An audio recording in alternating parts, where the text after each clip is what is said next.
RFIDs to the tag. This is one to watch. Okay, right. Okay, go for it. Okay, about 6 months ago, me and my girlfriend bought 2 cats. And I wanted to track them as they went in and out of the house. Oh, okay. So I built a tracking system. The ground plan was basically to attach a tag to each of the cats, then build something that can read it, and then get that something to talk to something else.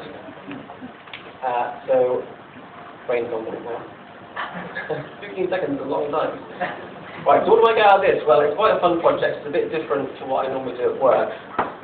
It involves 2 very unpredictable things, namely the cat.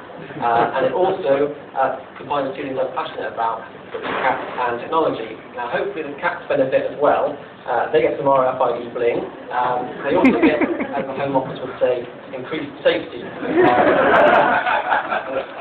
And that basically means we don't have to worry about where they are, if they're away, we can see if they're in or out of the house, that kind of stuff.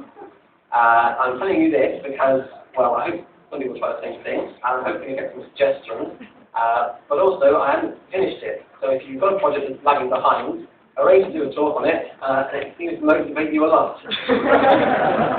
So anyway, here's the start of the show. This is bobbin. That big round disc there shouldn't actually be there. It's a jam jar with it. It's got stuck to her magnet.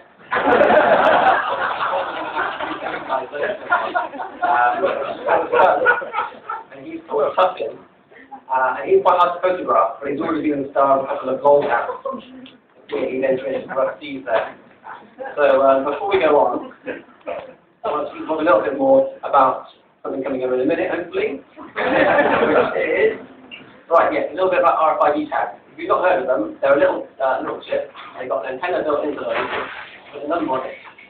It works a bit like a crystal radio, and the reader's radio signal actually powers the chip and reads the number off it.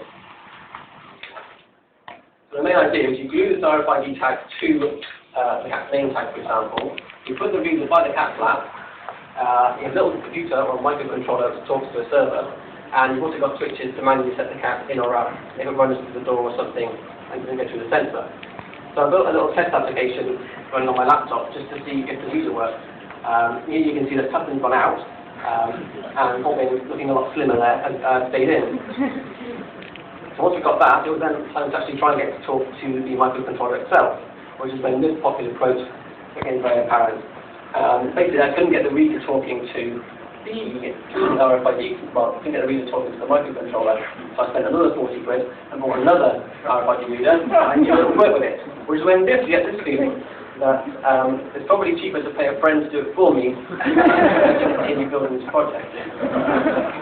But anyway, as eventually we talk, I have to get something working. So I planned on regardless, and this is what I came up with. So you can see the system here. We've got the RFID reader, we've got a display at the top. Here's the microcontroller here, which actually talks to a remote server via the red cable there.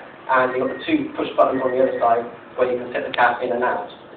At the moment, we're talking to Twitter. You can follow them on Twitter.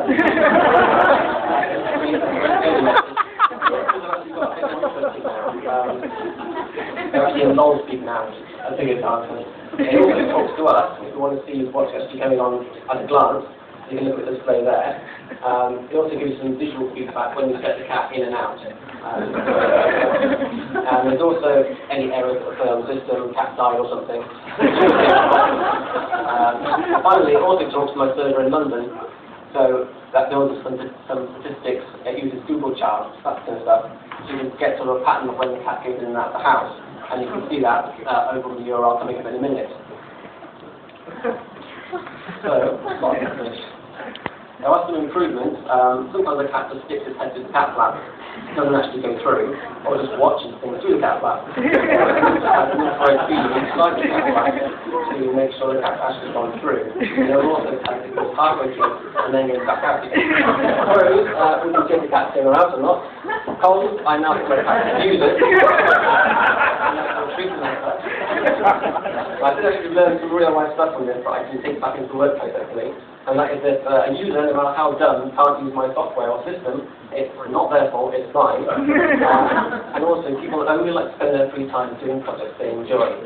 So that's something to bear in mind if you arrange clubs and things like that. So finally, if you want any more information, you can go to a very nice toilet. Probably meant to come and ask me what the URL is. Girlfriend actually wearing a t-shirt that has the URL on the back. And the final step. Thanks very much.